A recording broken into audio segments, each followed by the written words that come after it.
You've seen the photos, booked the flights, built the perfect first-time New York itinerary.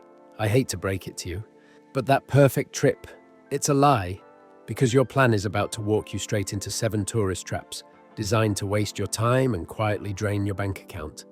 But don't worry, today I'm giving you the local playbook, how to do the iconic stuff without the headaches, and actually feel the real New York. That movie version trip, Times Square for hours, sunset at the Empire State Building, eating next to landmarks, taxis everywhere. New York loves that trip.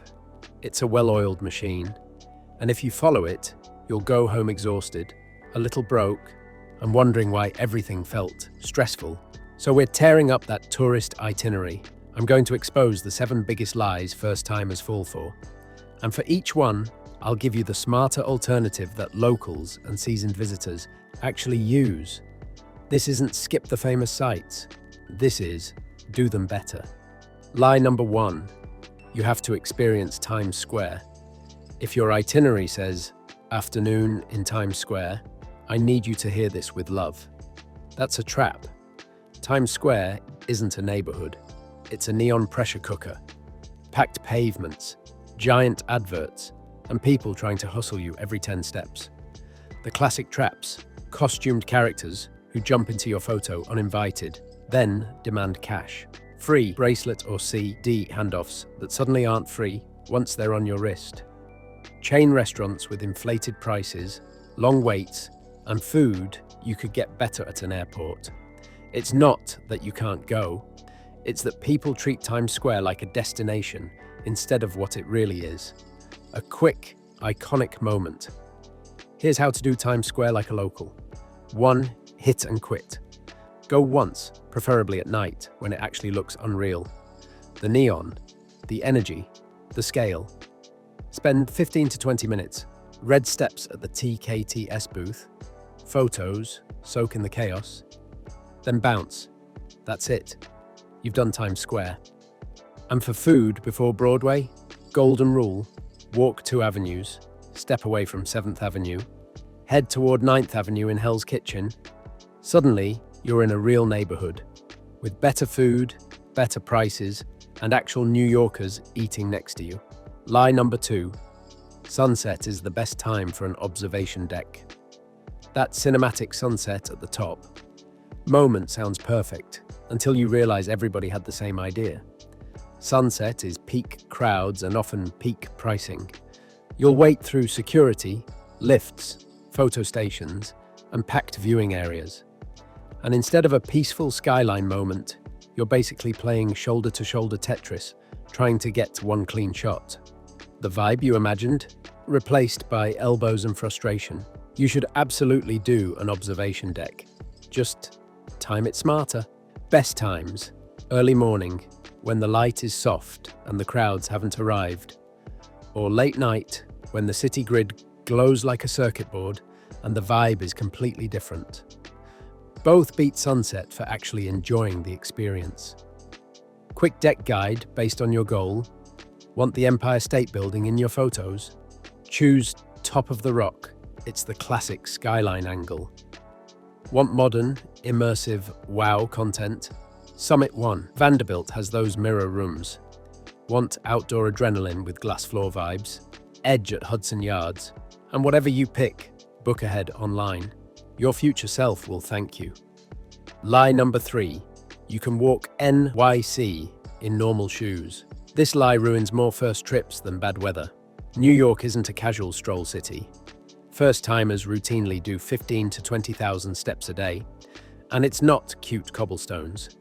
It's hard concrete, endless stairs, and speed-walking crowds who have places to be. Brand new trainers, stylish boots. That's how you end up with blisters by lunchtime and a taxi habit by dinner. Your feet can end your trip. It sounds dramatic. It's not. 2 rules. Rule 1. Wear broken-in walking shoes. Non-negotiable. Trainers you've already done miles in. Comfort over style, at least during the day. Rule 2. Dress in layers.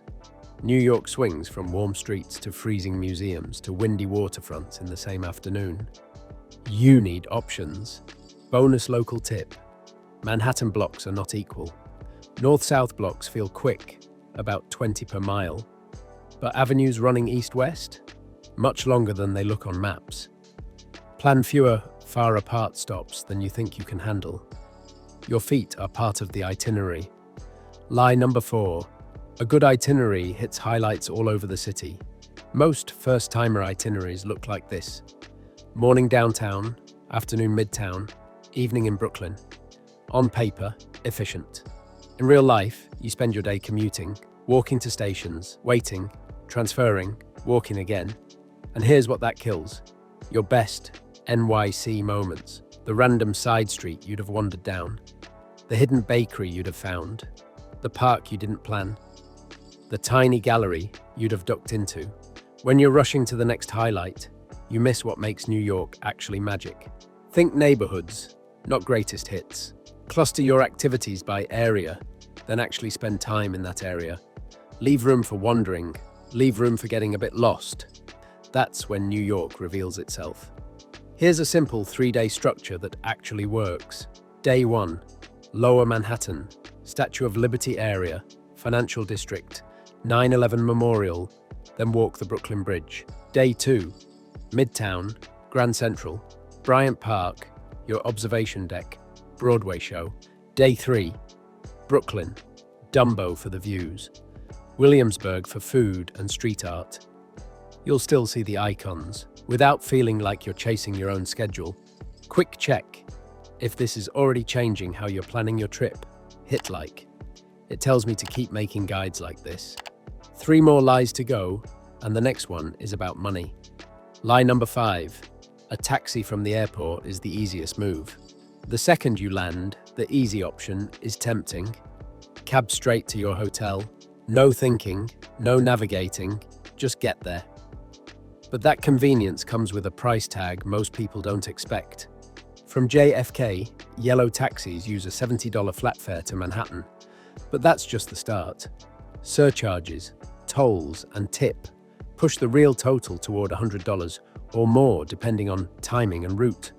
Rush hour, traffic. Your easy ride just became an expensive, slow crawl. Pick based on your budget and luggage. Cheapest option, JFK AirTrain plus Subway. The AirTrain costs $8.50 and connects Jamaica or Howard Beach stations to the subway system. From there, you're on regular subway fare into Manhattan. Total, under $15. Takes longer, but your wallet stays happy. Best value for groups. That yellow cab suddenly makes sense if you're splitting 3 or 4 ways and avoiding rush hour. Check rideshare apps too, but watch for surge pricing, especially in bad weather. This isn't never take a cab. It's don't let your first NYC memory be overpaying in traffic. Lie number 6. The subway is too confusing. Avoid it. Avoiding the subway feels safer, until you realize you're paying for it with time and money. Taxis in traffic, Uber surge pricing, walking when you shouldn't. The subway is how New York moves. Skipping it shrinks your trip. Yes, it looks complicated. Yes, there are letters and numbers and express trains. But millions of people use it every day, including tourists who take 10 minutes to learn the basics. You can do this. Subway 101, the easy version. Paying, NYC uses Omni. Tap your contactless card or phone on the reader and you're through. No Metro card needed anymore if you have contactless payment. Base fare is $3 for most riders. And the best part, fare capping. Pay for 12 rides in a 7-day period with the same card or device, and the rest of your rides that week are free. That's automatic savings if you're staying more than a couple of days. Navigating. Before you go down the stairs, look for the uptown versus downtown signs. That's the direction that matters first. Then follow your map app exactly. It'll tell you the line and direction. If you're unsure, take the local train instead of express. Slower, but you won't accidentally skip your stop. Quick etiquette. Let people off the train before you try to get on. Move into the carriage. Don't block the doors. And don't stop at the top of the stairs like a confused NPC. Once you can subway, NYC opens up completely. Lie number 7. Eat near landmarks, it's convenient. Landmark area restaurants know exactly what you are: tired, hungry, and unlikely to return. So they charge more and try less. The food is mediocre, the prices are inflated. The service knows you're a captive audience. You didn't fly to New York for a sad sandwich that costs like a steak. The city has some of the best food on the planet, but not within sight of the Statue of Liberty gift shop. Use the Walk 2 Avenues rule. Whenever you're hungry near a major site, walk 2 avenues away toward where actual New Yorkers live and work, and eat there. The quality goes up. The prices come down. The experience gets real. Examples: near Times Square, head to Hell's Kitchen on 9th Avenue. Near Central Park museums, go deeper into the Upper East or Upper West Side streets. Near the 9/11 area, wander toward Tribeca for calmer, better options. 10 minutes of walking can upgrade your meal and your entire mood. So yeah, your first NYC trip was a lie. But now you've got the truth. Times Square is a 20-minute light show, not an afternoon. Observation decks are better, early or late. Shoes decide your whole week. Plan by neighbourhoods, not highlights. Airport easy isn't always smart.